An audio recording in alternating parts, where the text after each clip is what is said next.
She stood at the arrival's gate, wild-eyed and trembling like a deer staring down headlights.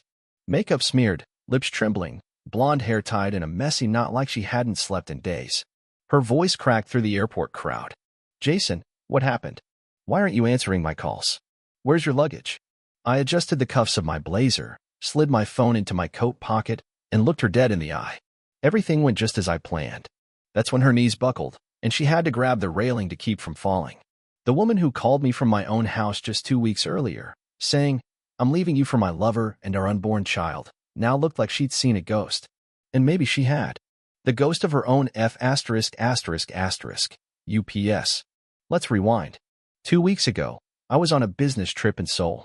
It was late. I'd just gotten out of a dinner with our South Korean partners, sitting on the hotel bed, sipping a glass of whiskey, when I saw her name light up my phone, Callie. My wife. The same woman I'd spent 8 years building a life with. The woman I'd trusted with my home, my heart, and every goddamn dream I had. I answered, smiling out of habit. "Hey, babe." Silence. Then her voice, cold and emotionless. "Jason, I'm leaving you. I'm pregnant. It's his. I've sold the house. And the car. You'll get the divorce papers tomorrow." I let the words wash over me, like standing under ice water. I didn't say a thing. Just sat there, blinking, heartbeat slowing down. Then I said the only word I had in me. "All right." Click. I didn't throw the glass. I didn't scream. I didn't even cry. Because the moment she hung up, something inside me clicked. Something dark. Something focused. And for the first time in years, I felt calm. Ice-cold calm. Callie had always been good at faking things. Her laugh, her devotion, the way she'd compliment my suits before I left for work, like clockwork. I thought I had a partner. Turns out I had a con artist living in my bed. And I didn't notice until I started noticing. The late-night work calls. The lingerie I didn't recognize stuffed in the laundry bin.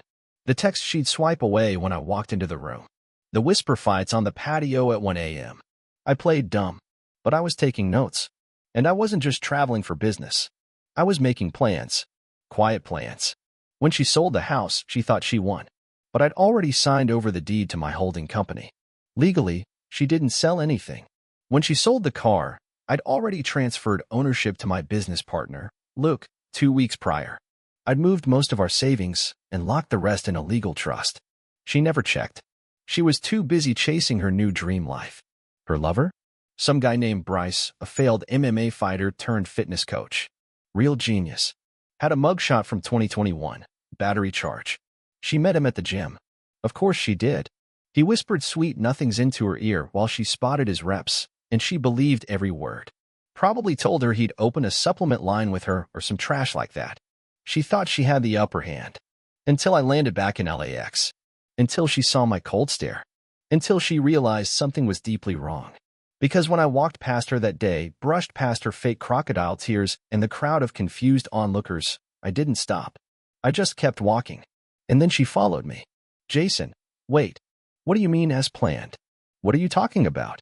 I stopped, turned around slowly, and said, "I knew months ago. You're not good at hiding your lies, Callie. I let you dig your own grave. You're not the one leaving me. I let you go." That was the first crack. She stared at me, pupils shrinking, lower lip twitching. "What do you mean you knew?" "You knew what?" I smiled. "Everything. Bryce. The pregnancy. The fake real estate deal. The offshore transfer to that joke of a brokerage account." She gasped. Her entire face collapsed. "How did you?" I stepped closer. "Because I'm not the idiot you married. I just played one." She didn't even try to speak after that. Just stood there as I walked away again, my phone already buzzing with a call from Luke. "Yo, Jay. We good?" I smiled. "We're good. Phase 2 starts now." I got in the black SUV that Luke sent to pick me up and didn't look back. Through the tinted glass, I caught a glimpse of her pacing, hands flailing, hair coming undone, mouth moving but no words reaching me. She looked like a stranded actress left alone on stage after the audience had gone home. "Where to, boss?" the driver asked. "Downtown. Straight to the firm." As the city rolled by, I finally allowed myself to feel something. Not pain. Not sadness. Something colder. Satisfaction. The kind that comes when you realize you're not the fool in the story. You're the one writing it. I spent the next 2 hours in my lawyer's office, signing the final batch of papers that would strip her of everything she thought she stole. The house? Already locked under litigation. The sold car? Reported. Fraud case incoming. The joint accounts? Emptied, legally, before she ever touched them. The unborn child? If it even existed, I wanted a paternity test the moment it breathed air. She underestimated me. Most people do when you're the calm type, the one who says less and watches more. But Callie? She made a career out of underestimating me. She weaponized her beauty like a blade. I used to love how she walked into a room and made it hers.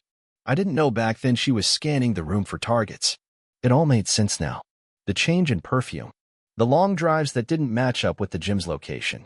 That one night, I woke up to her not in bed at 3 a.m., just to find her sitting in the car, engine running, staring blankly at her phone like she was waiting for a message she couldn't afford to miss.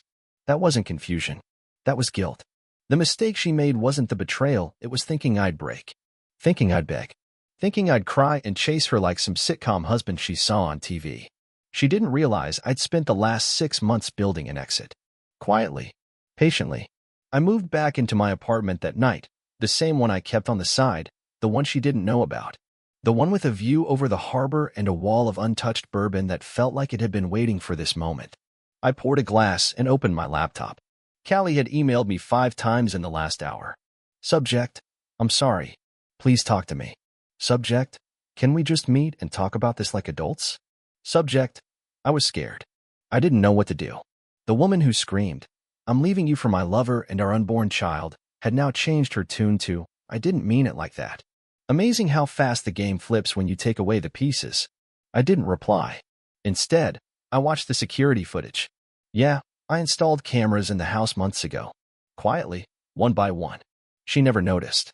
She was too busy thinking about Bryce and whatever sleazy fantasies they whispered in gym locker rooms.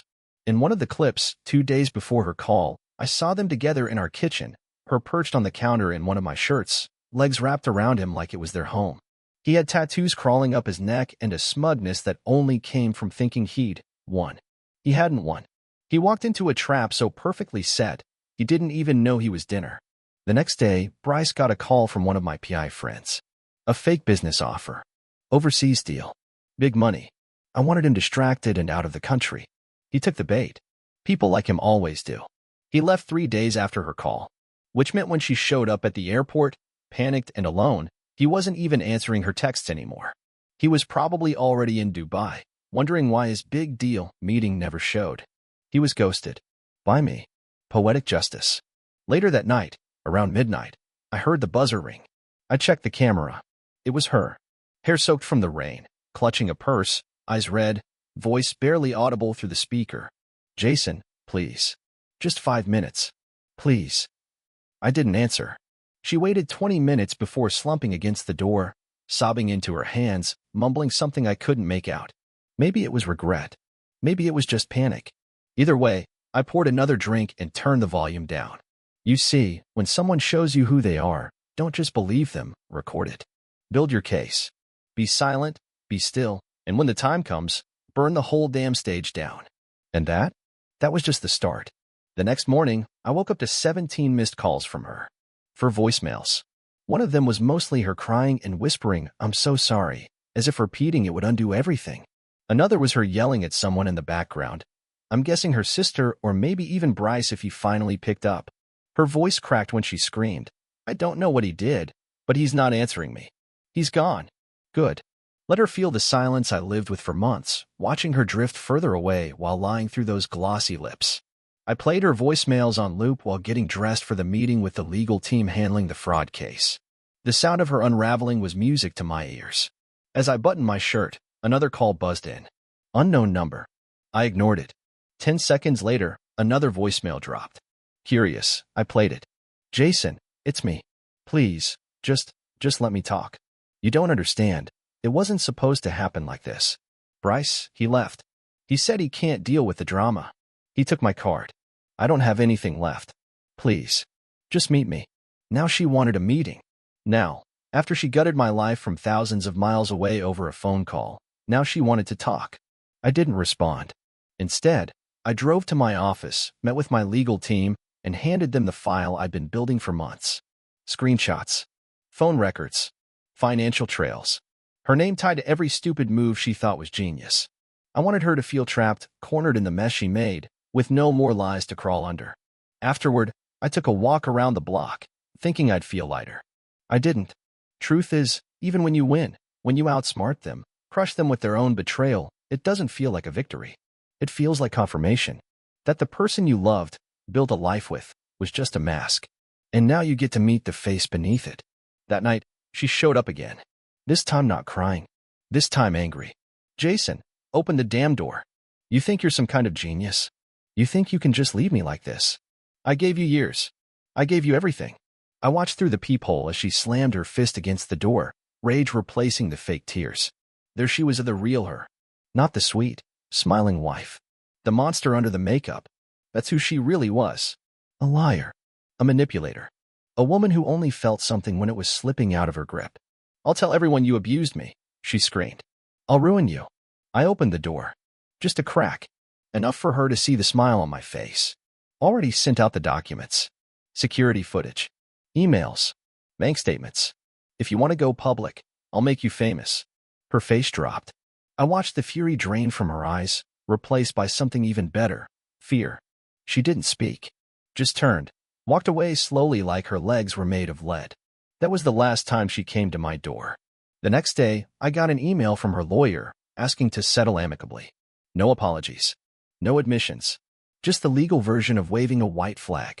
They offered to walk away from everything. No house. No car. No support. Nothing. I forwarded the email to my lawyer with 2 words: finish her. This wasn't about revenge anymore. It was about justice. About standing up from the wreckage she tried to leave me in and saying, not this time.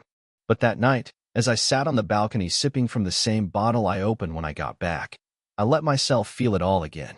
The love I used to feel for her. The weekends spent watching movies in bed. The quiet breakfasts. The holidays we spent with her family. All fake. All gone. How do you mourn someone who's still alive?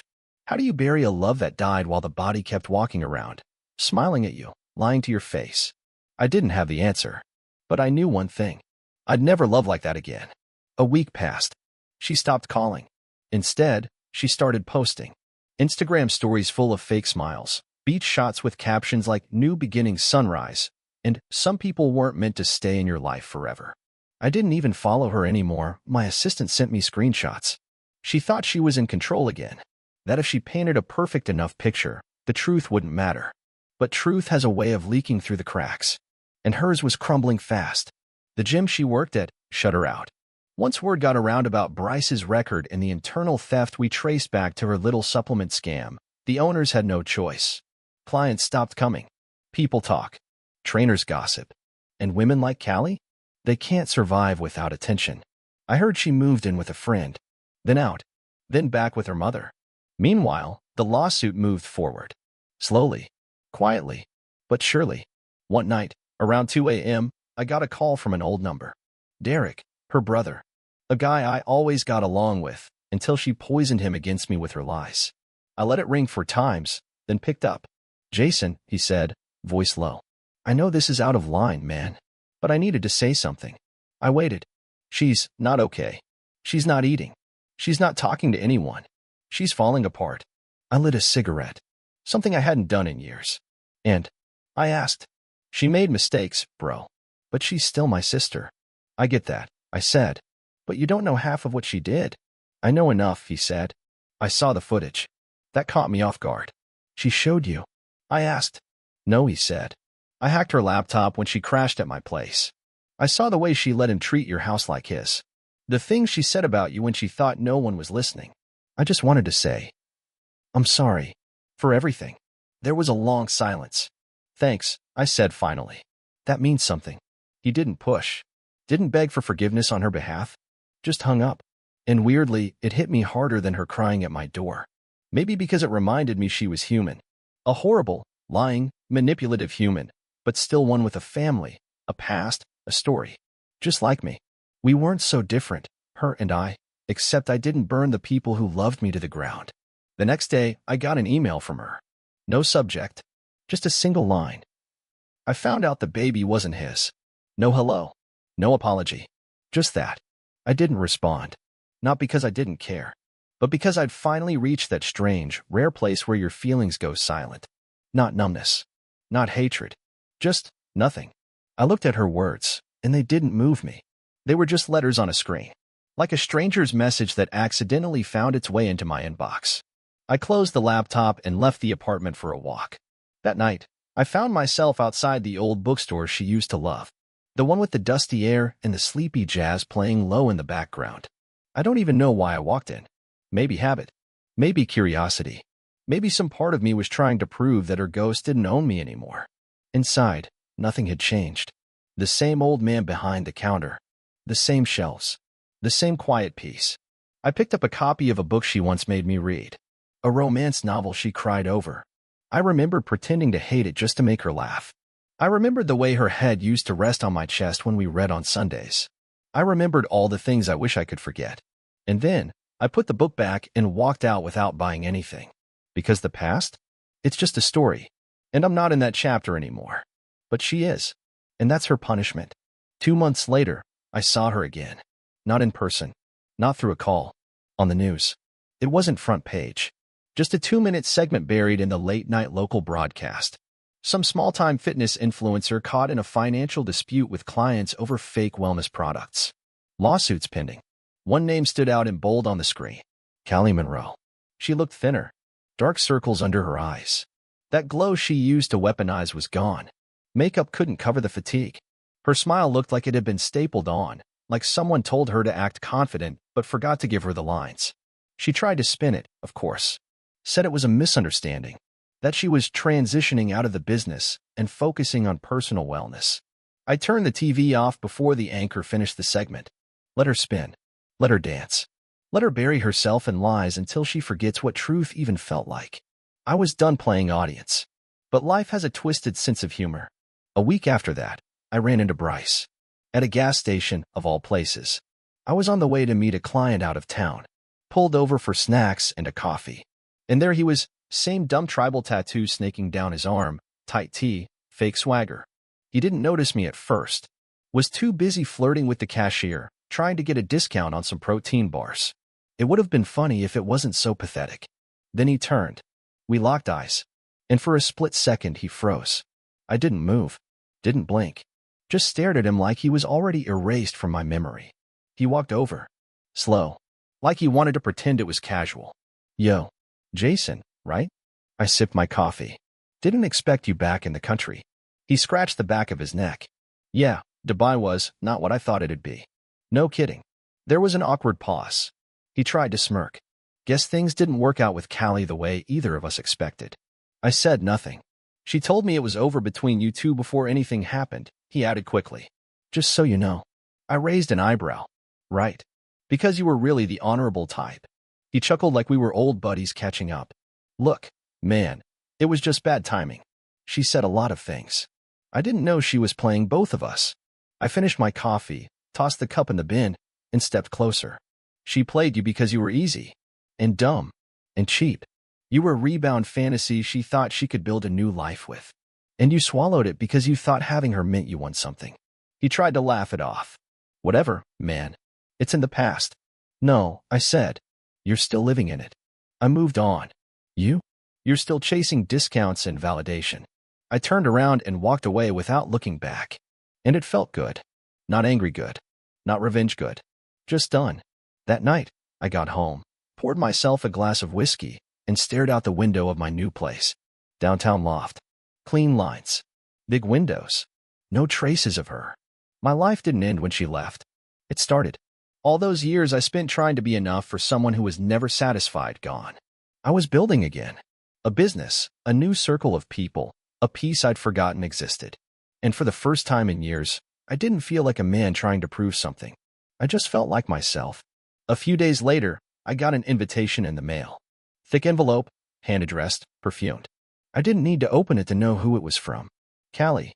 Inside was a card that looked like it came from one of those overpriced boutique stores she used to drag me into. Cream-colored, gold foil, and a script font that screamed, "Look how refined I am. Let's meet. Just talk.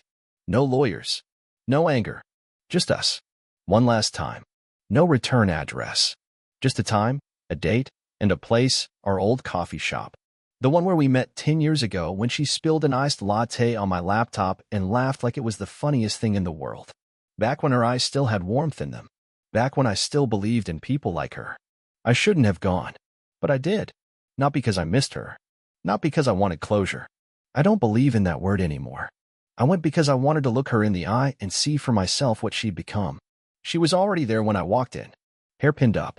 That expensive trench coat I bought her last Christmas. Red lipstick she wore when she wanted something. She looked up from her cappuccino and smiled like nothing had happened. "Jason," she said, standing up as if we were old friends. I sat down. Said nothing. She took a slow sip and sighed like this was all very difficult for her. "I'm glad you came." "Get to the point," I said. Her smile faded just a little. "You don't have to be cruel." "No, I don't. But I'm not here for kindness." She leaned forward. "I've made mistakes. I know that.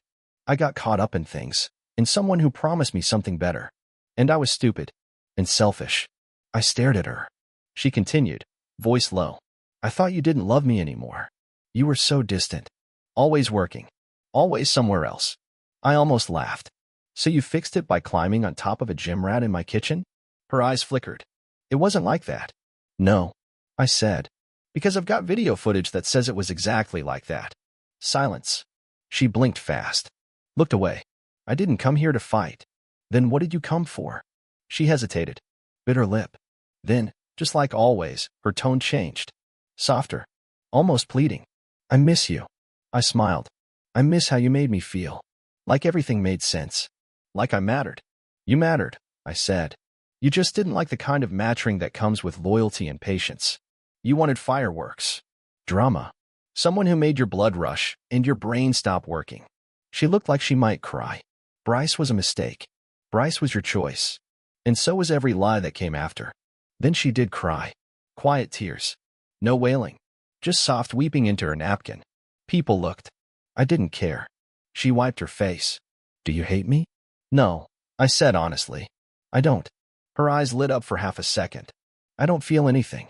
That killed it. She looked away. Stared out the window like she could escape through the glass. "I thought maybe, with time, you'd forgive me. That we could." "We can't." "But I'm not with him anymore," she whispered. "I know," I said. "He's not with you either." She looked back at me like she wanted to scream. Instead, she nodded. "I deserve that." I stood up. Left a 20 on the table even though I hadn't ordered anything. She looked up at me one last time. "Is this really it?" I leaned down slightly, close enough for only her to hear. "You sent me divorce papers while I was away. Told me you were pregnant with another man's kid. Sold my house and my car. And then you panicked because I didn't beg. What did you think would happen?" Her lip trembled. She opened her mouth. Nothing came out. I turned and walked out. The sun was setting. The air smelled like rain. I felt clean. Lighter. Behind me, the door jingled as it closed. And so did that chapter of my life. A few weeks passed. No calls. No emails. No sudden appearances at my door. Just quiet. I guess even she finally understood when the door was truly closed. But even when someone's gone, they leave fingerprints on everything. I'd catch myself at stoplights, glancing at the passenger seat like she'd be there fixing her makeup. Or I'd walk into a store and hear a song she used to hum while cleaning the kitchen. Ghosts. Not the kind that haunt with screams, but the quiet ones, the kind that settle in your ribs and exhale only when the world slows down. I didn't hate her. I didn't wish her harm. But I didn't wish her peace either. Because peace is earned. And some people try to steal it like it's owed to them. One night, Luke and I were having drinks at a rooftop bar downtown. City lights glowing below us, the hum of traffic like a soft reminder that life keeps moving whether you're ready or not. He raised his glass to me. "Honestly, man," he said, "you handled that whole thing like a king. Most guys would have lost their damn minds." I smiled. "Maybe I did. Just quietly." He laughed. "Still, you crushed it. The legal stuff. The way you stayed calm. You even made that Bryce dude disappear like a magician." "I didn't do anything magical," I said. "I just let her walk into the fire she built for me." Luke took a sip and looked out over the skyline. "You ever think about starting over? Like, really starting over?" I nodded slowly. "Yeah, I think about it." "Anyone new?" I shook my head. "Not yet. I'm not ready to trust someone with that part of me." He leaned back, studying me. "You ever think maybe part of you still wants her to say something? To come clean for real? Apologize the right way?" I didn't answer right away. Just stared into my drink. I don't need her apology, I said finally. What I needed was never to be lied to like I didn't matter. Luke nodded. Said nothing more. That night, I walked home instead of taking an Uber. Just needed the air. The streets were quiet. Clean. Almost cinematic. My footsteps echoing off the concrete, each one pulling me further from who I used to be. And then, out of nowhere, I saw her again. Not in person. On a park bench. On a billboard. Her face, from an old ad campaign for a wellness retreat she tried to launch before everything fell apart. The retreat never happened. The investors pulled out. Lawsuits piled in. But someone forgot to take the sign down.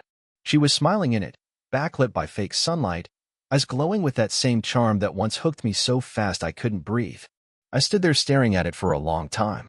Then I walked over, pulled out a pin from my coat, and wrote across the bottom. Nothing heals if you keep lying. I stepped back, looked at it, felt nothing, and walked away. 6 months later, life felt unfamiliar, but in the best way possible. Like moving into a house that finally fits your shape. No footsteps in the hallway at midnight. No lies folded into pillow talk. Just silence.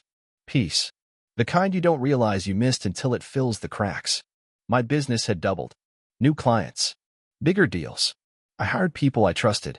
People who didn't smile with knives in their pockets. My mornings were mine again. Gym. Coffee. A view over the city that didn't feel lonely anymore. Just honest. One day, I got a letter in the mail. No return address. Just my name in handwriting I hadn't seen in months. Inside was a single page. No, dear Jason. No, love, Callie. Just black ink on cream paper. You were right. About everything. I don't expect forgiveness. I just wanted you to know I think about what I did every day. Not because I lost you, but because I lost who I was supposed to be. No signature. I folded it once. Set it on the table. Didn't tear it up. Didn't frame it. Just let it sit. Later that night, I walked out to the balcony and lit a candle. Not for her. For closure. For what we had. For what I survived. And I realized something I hadn't said out loud until that moment. She didn't break me. She freed me. From the illusion. From the game. From the quiet where I didn't even know I'd been fighting. And for the first time in years, I smiled. Not because I won, but because I finally stopped playing a game I never wanted to be part of. So if you're reading this, if you've ever felt the weight of betrayal on your chest like a cinder block, you're not alone. And no matter how bad it feels right now, no matter how deep the cut, you heal. Not overnight. Not easily. But you do. And when you finally do, you'll thank the version of yourself that chose to walk away, even when your heart was still begging to stay. That version? He's the one who saved your life.